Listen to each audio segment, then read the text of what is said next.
Welcome back to the Complete History of Coffee, episode 26, Coffee Dark Ages. Grab your favorite caffeinated beverage and let's get started.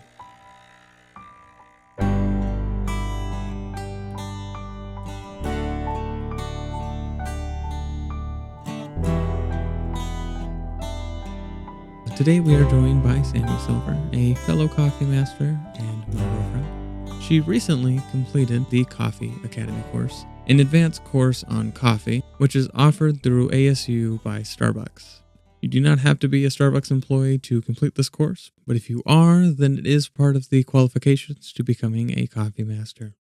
Today we're going to be making a Korean coffee called Dalgona coffee. What you're going to want to do is start by getting your instant coffee. In this case, we're doing a double batch. So we're going to do 4 packets of instant coffee. And we're going to mix that together with half a cup of sugar and half a cup of water. We started by trying to whisk it, then we switched over to just using a foamer. When you're done with that, get 2/3 of a cup of milk and ice, and add about another third to the cup with your sweetened whipped coffee. Okay, today we're going to be trying Dalgona coffee.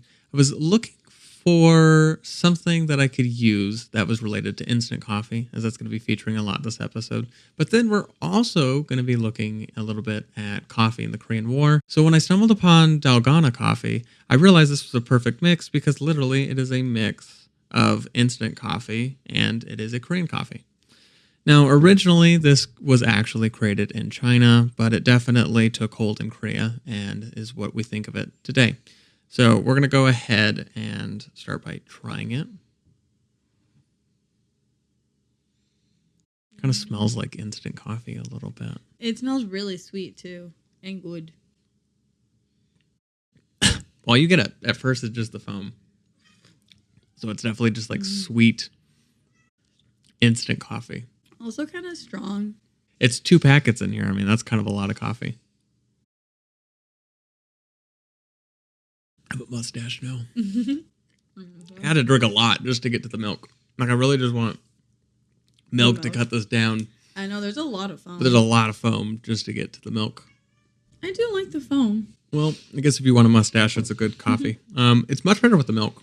I had to definitely chug down about half of this sweet whipped coffee just to finally get to milk. I don't want to because I want to try it with the milk and not drink all of it without it. Maybe we just needed to do a little bit.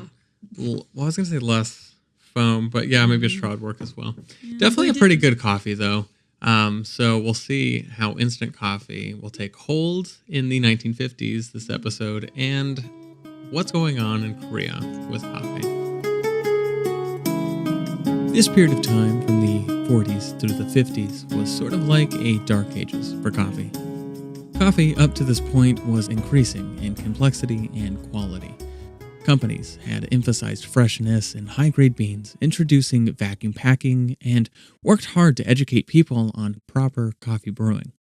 All of this, we could call it advancement, was like the classical period of ancient history, which then was followed by the Dark Ages in Europe, where much of the knowledge of technology and culture were lost.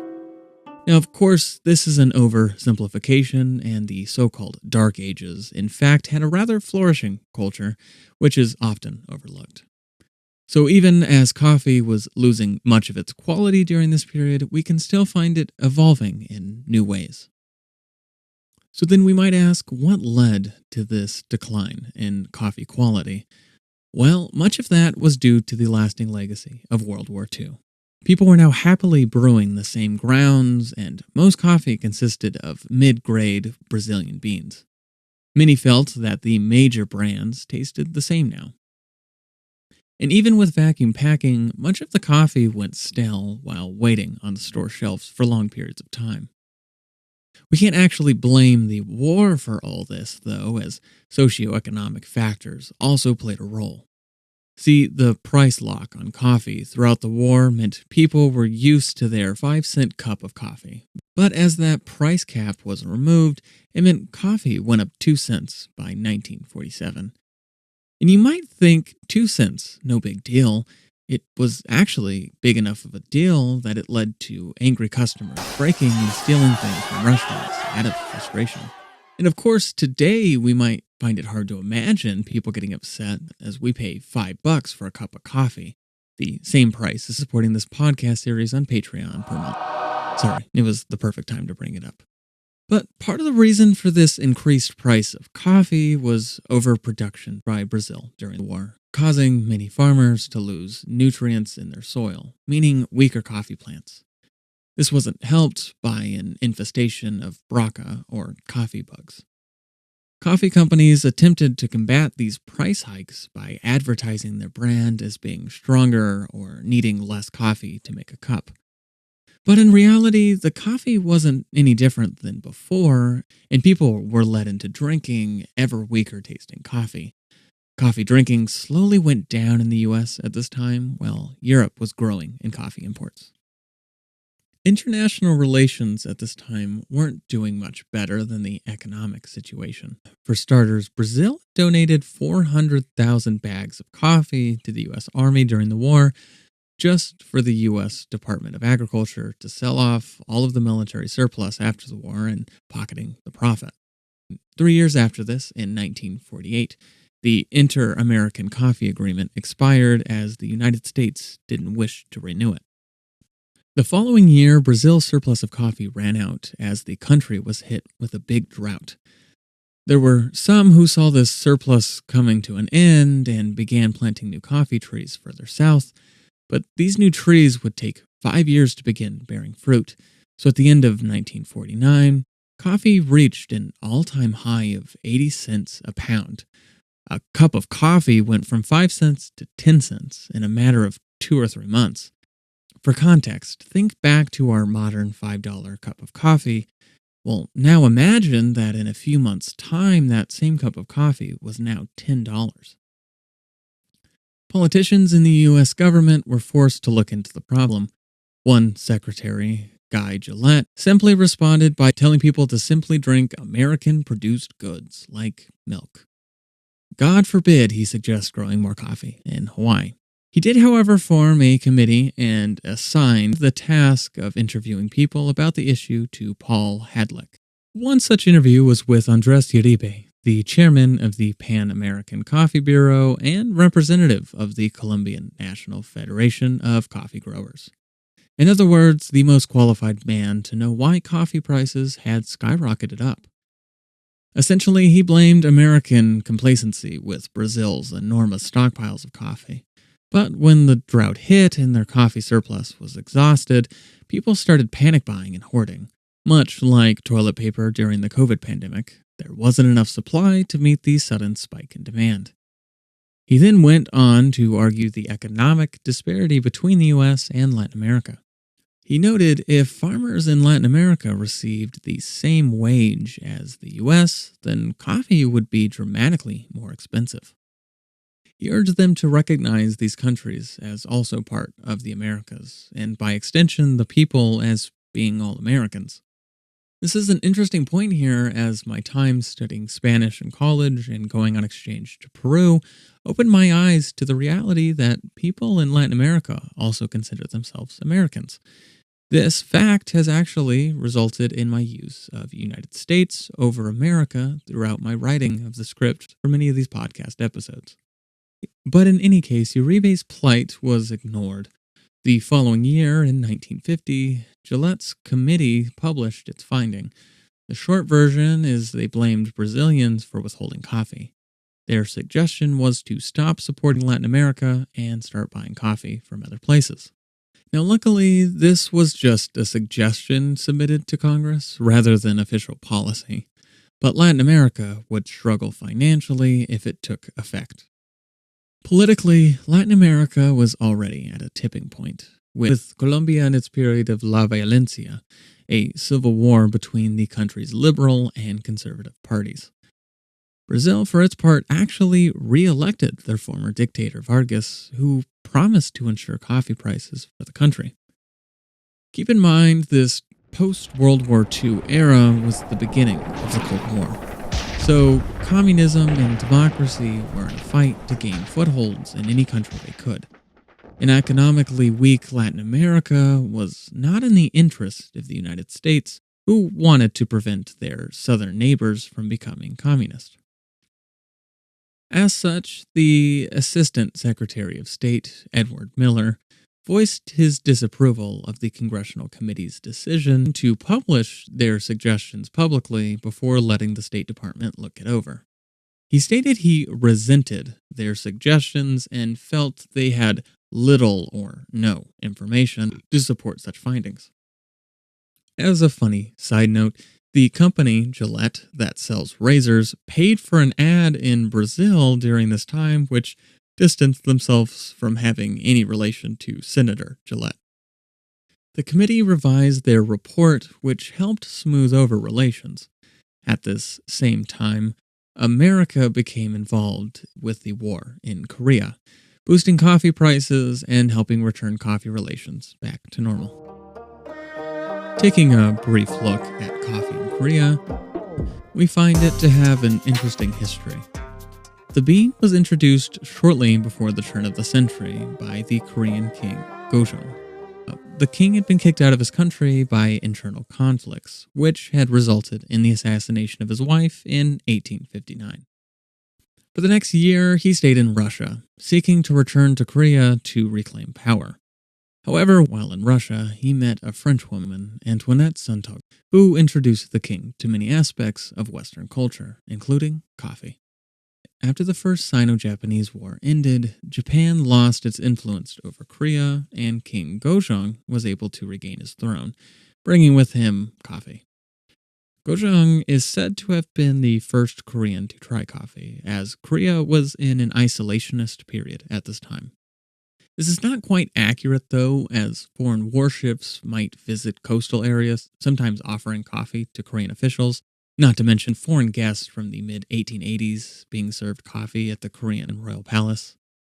Either way, the king definitely sparked a love for coffee upon his return from exile. He had a private building created where he could drink coffee, along with any guest he invited. This was, in essence, the first Korean cafe. Even as coffee drinking grew in popularity, it still largely remained a drink for the upper class. The first public coffee shop to open was the Sontag Hotel in 1902, named after the Frenchwoman Antoinette Sontag, who had become the uncrowned empress of Korea by this point. These Korean cafes were known as dabangs, becoming places for artists, politicians, and business people. Dabang means tea room in Korean. Of course, as time went on, the average Joe wanted to be able to visit dabangs. So has always been the case all over the world, these cafes became places for people to discuss politics, but little coffee drinking actually occurred there as a result of the high price of coffee. World War II blocked imports of coffee, essentially ending dabang culture. When the United States entered the Korean War, it brought with it an end to coffee as a luxury drink, as instant coffee was introduced. In tracking the course of coffee in Korea up to today, we find that Starbucks recently opened a new location on November 29th of this year, 2024, in South Korea, on an observation tower on the border between North and South Korea, allowing coffee to act as a window for people to look into what's been going on into one of the most reclusive places in the world. Looking back to the Western Hemisphere, instant coffee continued to increase in sales during this post-war era. Nescafe was dominating the instant coffee market all over the world, from North and South America to Europe and Asia. The United States was the largest consumer, however, preferring quick and easy-to-make instant coffee. This was especially the case following the process increase. In reality, instant coffee was only 1 cent cheaper per cup of coffee, but many still made the switch to the cheaper brew. Instant coffee was of much poorer quality than regular, meaning companies could use lower-grade coffee like Robusta, and it hardly affected the flavor, meaning an increase in coffee out of Africa. By the end of the decade, instant coffee accounted for 20% of all coffee sales. Maxwell saw the writing on the wall and so utilized stronger ad campaigns to overtake Nestle in the US by 1953. They went back to their classic Good to the last drop slogan, but with an image of instant coffee which looked like asteroids to add a modern appeal. I can assure you it was not good to the last drop, as I tried some of their instant coffee in episode 19. And no wonder Maxwell still uses Robusta in its instant coffee, even to this day. Interestingly, consumers were not as tired of instant coffee brands, and so companies had to constantly compete. Up to this point, most coffee businessmen didn't take instant coffee very seriously, but by the early 1950s, they had to adapt if they wanted to keep up in the coffee market. A group of 10 coffee roasters, led by Joseph Martinson, came together to form Tinco. They put together the money needed to produce instant coffee of their own. Ed Aborn Jr., the president of the National Coffee Association at this time, sold off his family's firm, Arnold and Aborn, to join Tinco. His father, Edward Aborn, was a powerhouse in the coffee industry, from inventing make-right coffee filters to being part of the Better Coffee Making Committee and National Coffee Roasting Association. As such, Ed grew up to be a staunch supporter of traditional brewing methods. So his sudden switch to instant coffee was a shock for many in the coffee industry. Even Barron Freeley, founder of the American Coffee Corporation and president of A&P Tea Company, became a supporter of instant coffee, convincing Nelson Rockefeller to invest in Tinco while serving under him. This shift by industry leaders makes us wonder, how could this have happened? Marketing to the instant coffee fad, the first coffee vending machine was introduced out of Pennsylvania in 1947. The first machine, the Quick Cafe, produced a cup of coffee in 5 seconds. It was created by two men who served in the Air Force as engineers during World War II, Cyrus Malikian and Captain Lloyd Rudd. The two reportedly were annoyed the post exchange wasn't serving coffee and were forced to get soda from a vending machine, and so decided to create such a machine for their favorite drink.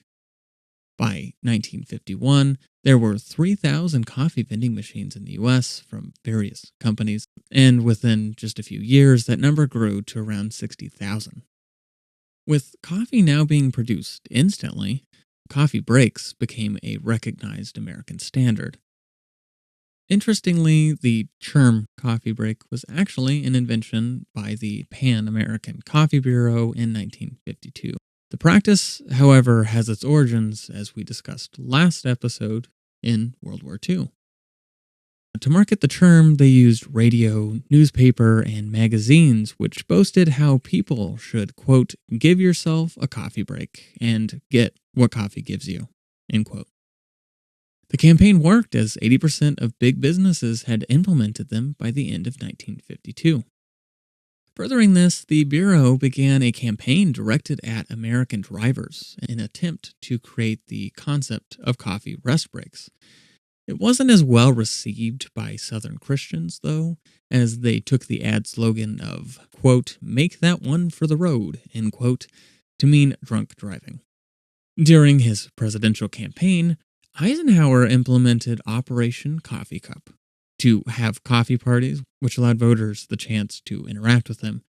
Seeing how coffee and dessert brought in greater attendance to rallies, the idea was expanded to town hall meetings, parent-teacher conferences, and church services. As my mom told me one time, donuts were the only reason she liked going to Sunday service growing up.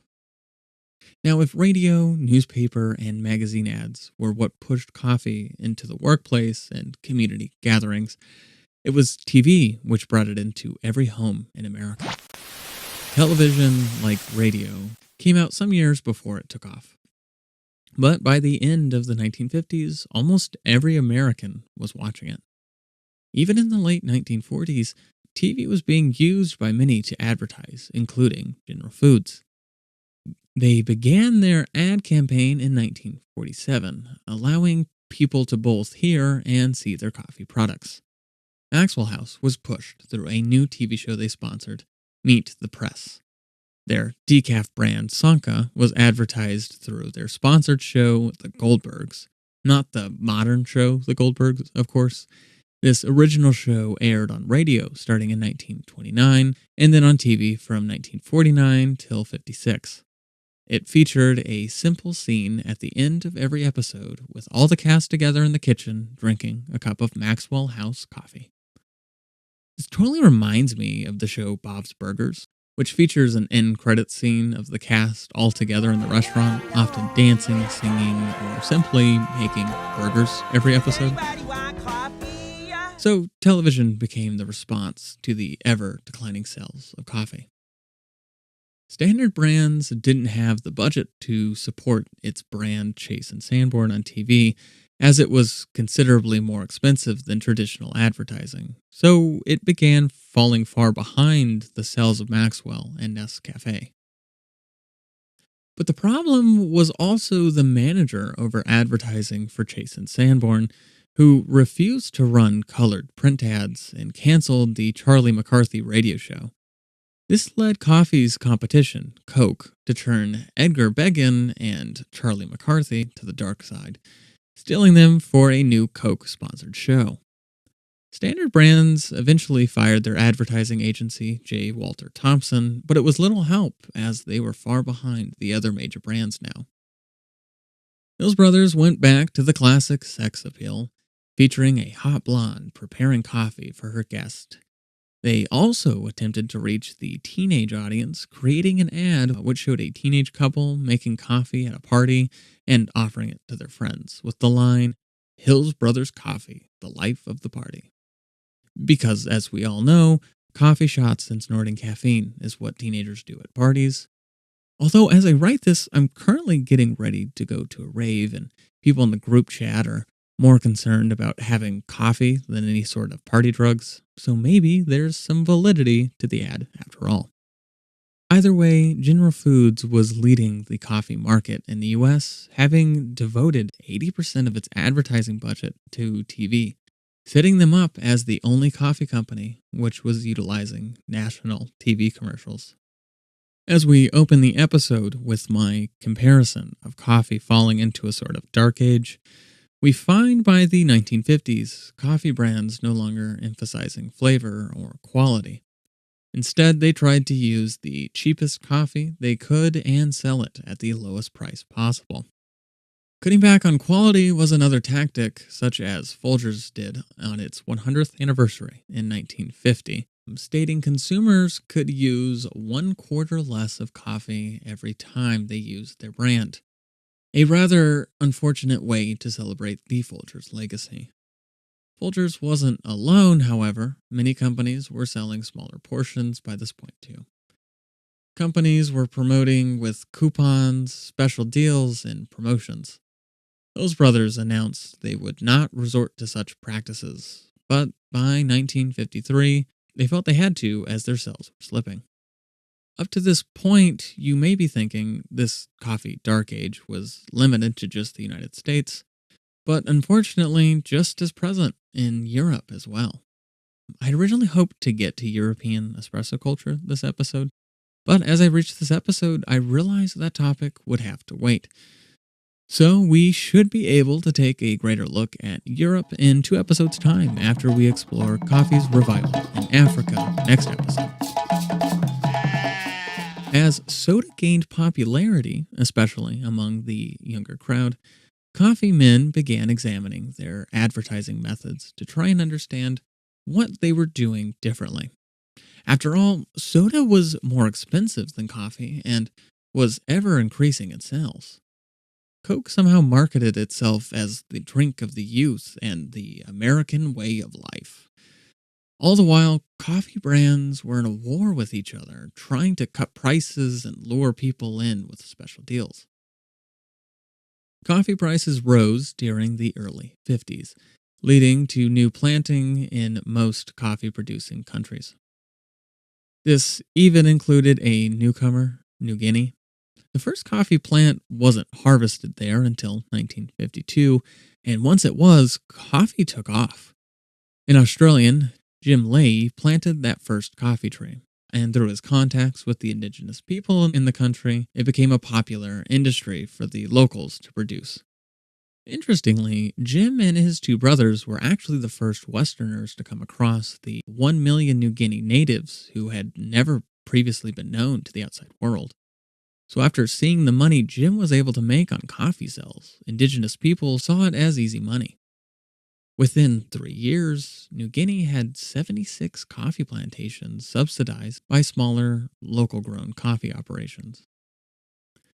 Brazil, too, saw a boom in coffee production as the U.S. freed up coffee prices, leading over 5,000 settlers to move to the southern Brazilian state of Parana. Many were sold useless land for growing as they tried to quickly take part in this Brazilian equivalent of the California gold rush. Most of this land was being created by cutting down forest, but its abundant soil made it superior to even Sao Paulo. Speaking of soil, the U.S. decided during this period to begin studying Latin American soil. An agronomist, Dr. William Cowgill, was picked by the Department of Agriculture to lead the study. He apparently grew an astonishing 14 pounds of coffee from one coffee tree in a single year, which, if you keep in mind, is 14 times the amount of coffee typically grown by a coffee tree in a span of a year. According to him, coffee growers in most parts of the world simply followed tradition and didn't bother to advance coffee growing in a more scientific way. Coffee research stations were established in Colombia, Costa Rica, and Brazil, and started by experimenting with crossbreeding coffee varieties to create hybrids. One such hybrid, Mundo Nova, was created by accident and matured faster than other trees, producing rather abundantly, too. Similarly, an organization, the IBEC, created by Nelson Rockefeller, was expanded to include a research institution which worked to secure American economic interest in Latin America. This included boosting coffee yields in Sao Paulo. July of 1953 marked the end of American involvement in the Korean War and coincided with coffee production finally catching up to world consumption, allowing President Eisenhower to lift the price cap on coffee. This allowed coffee's price to go up slightly, but coffeemen in America hoped this increased coffee production would allow prices to come down. But as fate would have it, American Independence Day, July 4th, was a disastrous day for the coffee industry. A frost rolled up north from Antarctica and froze many of the crops in southern Brazil. The resulting frost killed many coffee trees outright and disrupted other trees from being able to produce their coffee cherries. This wasn't helped by a poor harvest prediction for the following year. So coffee shot up in price. If people thought a jump from 5 cents, 10 cents was too expensive, now they had to handle paying 15 cents for a cup of coffee. But actually, a lot of people did not deal with it. They simply stopped drinking coffee altogether. As much as 50% of coffee drinking was cut down by this price hike, and many places were pushing tea instead. One hotel in Philadelphia actually gave its guests a nickel if they didn't order coffee. Some solved this lack of coffee problem by advertising 100 cups from a pound of coffee, while others gave away coffee to customers who bought their product. Seeking to understand this, Eisenhower tasked the Federal Trade Commission with investigating coffee's growing prices. The House of Representatives began hearings on this, while the Senate created 2 committees to investigate it. One senator, Margaret Chase Smith, blamed the communists for having gained too much influence in Guatemala. Senate committees questioned the head of the New York Coffee Exchange, Gustavo Lobo, who defended the exchange as only being responsible for recording prices, not setting them. One congressman did note, quote, "It appears the more we investigate the coffee situation, the higher the prices become," end quote. As politicians demanded lower prices from Latin America, El Salvador responded they could do so after the U.S. started selling cars for less than $1,000 again. In any case, many saw American politicians as not really caring about supporting coffee prices because coffee farmers weren't their voters. By contrast, as Henry Hazlitt pointed out in Newsweek, politicians were fine with butter going up in price because dairy farmers were very much so their voters. Brazil attempted to gain the support or sympathy of American housewives by flying 4 American women down to Brazil to take pictures of them with the frost destroyed coffee trees. This ad campaign was then featured in American media.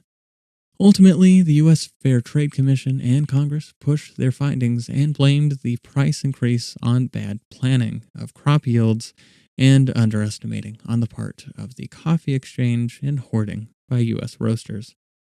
This report was published at the end of June 1954, which was after coffee prices were already dropping back down, so held little importance. At this same time, the United States was preparing to overthrow Guatemala's president, Jacobo Arbenz, in a CIA coup. See, Guatemala decided to overthrow their dictator, Upico, in 1944, which ignited the Guatemalan Revolution. This revolution would last until 1954.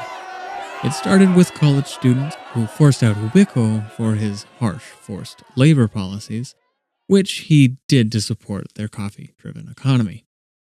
Juan José Arevalo was able to take power and implement elections in 1944 and began the process of socio-economic reform. Arbenz then became president in 1951, seeking to make his country economically independent. He took back uncultivated land, redistributing it to indigenous people at a fair cost, whose ancestors had lost land during the colonial period. In reality, a lot of this land was actually taken by poor farmers who simply occupied the land, many of whom did so with the support of the country's communist population. This, unfortunately, upset the United Fruit Company, whose fields were currently fallow. It didn't help that the company undervalued their land for the purpose of paying less in tax, so they were now forced to sell their unused land to local farmers for much less than its actual value. So a plan by the U.S. to overthrow Guatemala's president was created. John Doles had previously worked with the United Fruit Company as a lawyer, and his brother, Alan Doles, was a former member of the company's board of directors. Alan was now the head of the CIA. So the two brothers used their political influence to hatch a plan backed by the U.S. government. Essentially, Arbenz was labeled a communist, and Eisenhower was convinced to back Operation Success. In reality, Arbenz was not supporting communism, and there were only 4 communist deputies in Guatemala's Congress for that year. So clearly, America just wished to assert its power over Latin America and prevent their interests from being interfered with. So a new ambassador to Guatemala was placed in the country to assist in the operation. Operation Success was indeed a success, as General Carlos Castillo Armas was placed in power by the CIA. He quickly canceled progress reforms, namely those related to redistributing land. But he also implemented a secret police, deprived illiterate citizens the right to vote, and banned all political parties and labor groups. So, in essence, the U.S. removed a leader they labeled as communist and replaced him with someone who acted similar to an authoritarian dictator. Makes sense. All the while, America was putting money into Guatemala's infrastructure, over $100 million to be exact, but all of this was put into things like highways to help the transportation of coffee, not supporting the people who truly needed the financial assistance. But as bad as Armas was, after he was assassinated in 1957, the country fell into political chaos. By 1960, the country would begin a civil war which would last until 1996. And all this turmoil, fighting, and killing was a result of American intervention in Guatemala, so their influence over products like coffee could continue unimpeded. Brazil in 1954 was also facing turmoil. They started the year doing well economically from coffee, even raising the minimum export cost on coffee. But by the summer, they were in trouble as American businesses and housewives stockpiled coffee in expectation of a shortage. To counter this, Brazil's government bought up much of its supply of coffee that summer. But this was a huge financial burden on them, leading to a request for a loan from the Federal Reserve Bank in New York. So Brazil was back where they were before World War II, taking on financial responsibility for keeping the world coffee market from crashing.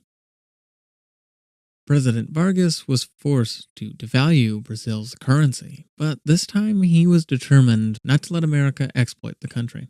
The export cost was lowered to help the plummeting prices, but this only did so much as coffee reached a low of 18 cents a pound in August 1954. To make matters worse, not only was Brazil facing economic problems, but political as well. See, one of Vargas's biggest critics was an editor at a newspaper, Carlos Lacerda, who faced an assassination attempt shortly before the coffee situation was beginning to brew. Lacerda was in the middle of a campaign for a congressional seat, running against Vargas's son. After an investigation found it was the head of Vargas's personal guard that attempted to kill Lacerda, an uproar from the people for impeachment took hold. Now, keep in mind, all of this was coming to a head as Brazil's economy was facing collapse, culminating in the situation many woke up to on the morning of August 24th, 1954, as many discovered President Vargas had shot and killed himself. He left a suicide note which talked about attempting to save Brazil from international groups. He cited coffee as a temporary stopgap to the downward spiraling economy, but eventually even that was devalued, despite his best attempts to prevent it happening. So as he rose to power following a collapse in the coffee market in 1930, so too he would leave. Vargas, like Brazil, has a history which is interwoven with the history of coffee. So too were the lives of many people in Latin America. So the life expectancy and international relations with the United States was often shaped by what was going on with coffee. So once again, coffee prices crashed, spelling disaster for many living in Latin America. Yeah, my breath is a hurricane. This show is written and produced by me, Era Zaffer. If you have not already, please consider supporting this podcast series on Patreon. For the price of a latte a month, you can support this and future projects in this series while getting access to members' episodes, transcripts of the show, and a chance to win merch. Speaking of merch, don't forget to pick up a new shirt, hoodie, or mug from our merch site to support your favorite podcast series as the holidays are coming up, and it makes for a great gift. Make sure to join our community on social media at the Complete History Podcast series. If you would like to contact us, you can message us through social media or at our email, completehistorypod@gmail.com.